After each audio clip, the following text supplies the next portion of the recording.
नांदेड़ शहर के प्रभाग नंबर 12 में कुल हिंद मजलिस इत्तेहादुल मुस्लिमीन के उम्मीदवार अल्ताफ़ हुसैन ने 8,570 वोट हासिल करते हुए 371 वोटों से जीत हासिल की।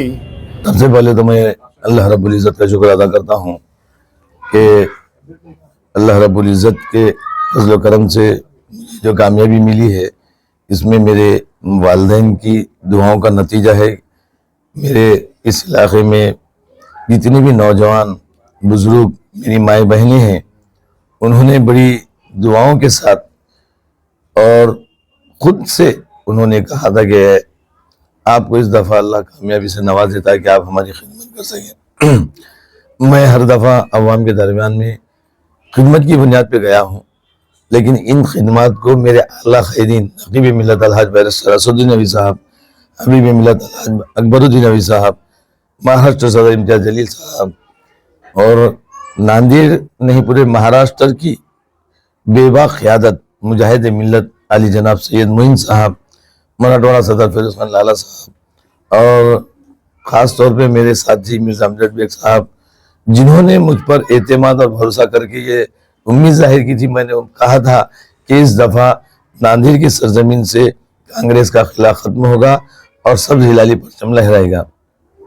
अल्हम्दुलिल्लाह आज मेरे जो दावा था 90% अल्लाह ताला ने उसको कबूल किया और मैं मेरे इस इलाके की तमाम अवाम का तहे दिल से शुक्रिया अदा करता हूँ। और जिन वादों के साथ हम आपके दरमियान में आए थे, उन वादों को पूरा करेंगे, क्योंकि हमारा जो मकसद है खिदमत की बुनियाद पर अल्लाह की रज़ा हासिल करना। हम अल्लाह की रज़ा की खातिर, अल्लाह की खुशनुदी की खातिर अल्हम्दुलिल्लाह हर दफ़ा मरते दम तक, क्योंकि मेरे वालिदैन ने जो मुझे सिखाया, मेरे नाना का जो कौल था कि बेटा खिदमत से खुदा मिलता है, मैं उसी तर्ज पर हमेशा अमल करता हूँ और अमल करता रहूँगा।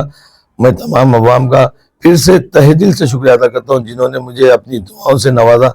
और आखिरी मरहले में जो कांटे का मुकाबला था, उसमें मेरे 2 साथी को कामयाबी मिली और एक साथी जो बहुत करीब से चूक गए हैं। और बस अल्लाह से दुआ करता हूँ कि आइंदा भी समझो हमेशा मैं मजलिस का सिपाही बन के अवाम के दरमियान में रहूँ और अवाम की खिदमत करता रहूँ। सर, ये जैसा आप जीत के आए, ये इलाके में बैक वाटर का बहुत बड़ा मसला था जी, जो इससे पहले जो कायदीन थे वो भी मसले बल नहीं कर सके।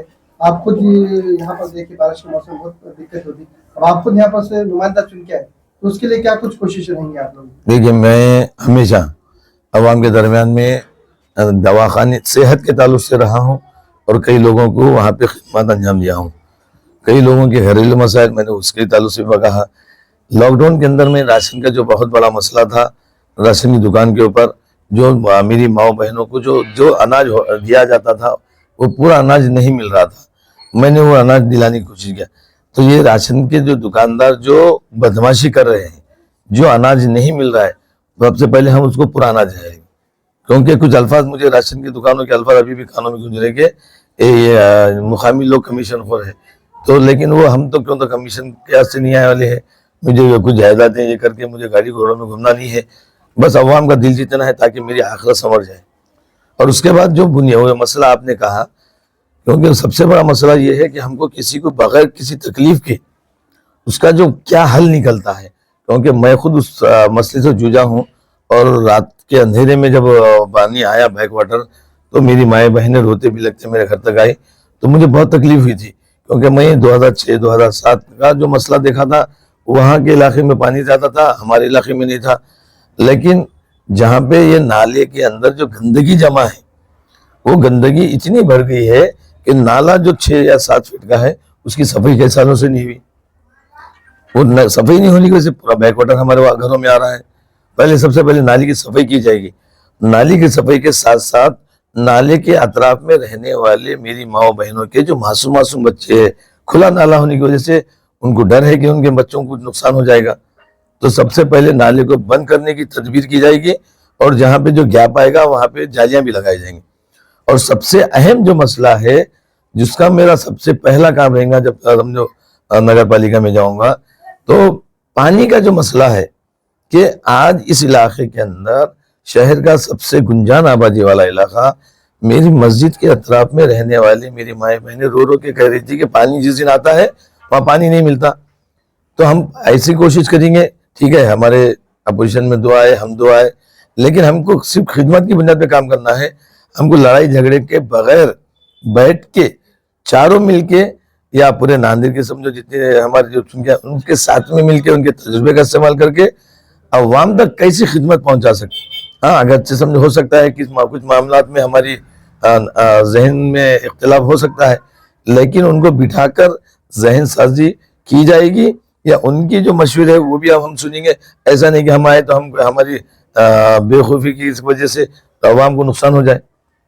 عوام کا جس میں بھلا ہے اگر وہ بھی کہیں گے کہ یہ چیز میں بھلا ہے تو ہم ان کا ساتھ دیں گے, لیکن ہم اگر کوئی بات کرے اگر اس میں ہمارا نہیں بلکہ عوام کا فائدہ ہے تو ہم ان سے بھی گزارش کریں گے آپ ہمارا ساتھ دیجئے.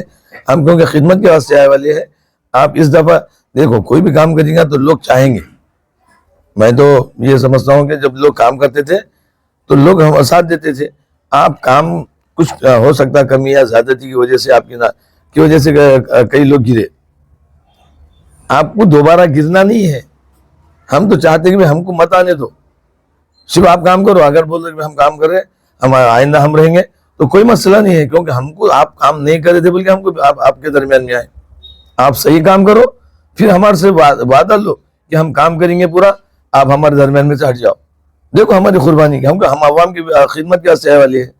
سر ایک آخری سوال یہ ہے کہ جو لوگ یہ سمجھ رہے تھے کہ مجلس کہیں پر بھی نظر نہیں آئے گی 2012 کے بعد جیسا تھا ان کا چرچا, لیکن ایک دوسری بڑی پارٹی بن کے مہانگر پالیکا میں آئی ہے اور کانگریس اور راشٹروادی کا بھی حال دیکھ رہے ہیں, تو کیا کہنا چاہتے رزلٹ دیکھنے کے؟ دیکھو ہر جماعت اپنے کچھ اصول و ضوابط کے تحت عوام کے درمیان میں جاتی ہے, لیکن وہ راشٹروادی جس کا نصب العین مسلمانوں کے خلاف میں زہر اگلنا ہے, لوگ کیسا قبول کریں گے؟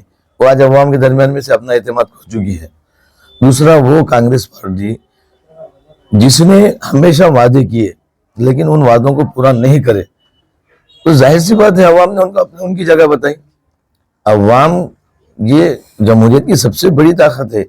جو لوگ یہ سمجھ رہے تھے کہ ہم سत्ता کی کرسی سے چپک گئے ان کو کوئی ہٹا نہیں سکتا, لیکن آج عوام نے کراس ووٹنگ کر کے بتلا دیا کہ ہم ہمارا ووٹ کس طرح سے استعمال کرنا چاہتے ہیں. میری ماں بہنوں نے اتنی سمجھداری سے ووٹ کرا, مجھے تعجب ہوا کیونکہ میں وہاں موجود تھا.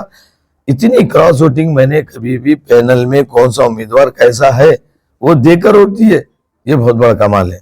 تو اس دفعہ عوام کی شعور آیا ووٹوں کو دینے میں, یہ بہت بڑا ہے. ہم تو چاہ رہے تھے کہ بھی عوام میں شعور آئے اور نوجوانوں میں پوچھنے کی صلاحیت پیدا ہو کہ ہم نے تم کو چن کے دیا, تم ہمارے کام کے واسطے آئے یا کمیشن کھانے کے واسطے آئے. اور ہر گلی میں تو ہم بوڑے کی زبان پکڑتے جاؤ, ہر مہینے 2 مہینے میں تو ادھر کیوں نہیں آ رہا, تو ادھر کیوں نہیں آ رہا. ارے تم جب پوچھیں گے نہیں تو کام کرنے والا کام کیوں کریں گا؟ ہم تو پہلے سے بول رہے کہ تم پوچھو, ہم سے سوالات کرو کہ کون سے نگر پالیکا کے اندر میں کام آتے, تم کیا کرنے والے تھے, کون سے وعدے کرے تھے. ہمارے پرانے کلیمہ اٹھا کے ہمارے کو بتاتے جانا ہے نا. جب تک لوگ نوجوان بزرگ ہم کو ہمارا آئینہ نہیں بتائیں گے تو ہم کیسا کام کریں گے؟ اور کام ہمارا تو جذبہ ہے, ہم سید معین صاحب کے ساتھ میں رہ کے جہاں کہیں ناندیڑ میں کہیں مسئلہ ہو تو ہم پہنچ جاتے. یہ تو ہمارا ہے, جہاں سے ہم کو اتنا بڑا موقع ملا ہم یہ موقع کو نہیں گنوائیں گے انشاءاللہ. اور اللہ نے چاہا تو ہم بہترین خدمت انجام دیں گے. اور بس آپ کو یہ دعا کیجئے, تمام عوام سے گزارش ہے کہ آپ ہمیں جہاں کام کی رکاوٹ آئے اس رکاوٹ کو دور کرنے کے لیے دعا کیجئے کہ اللہ تعالیٰ ان کی ذہن سازی کرے.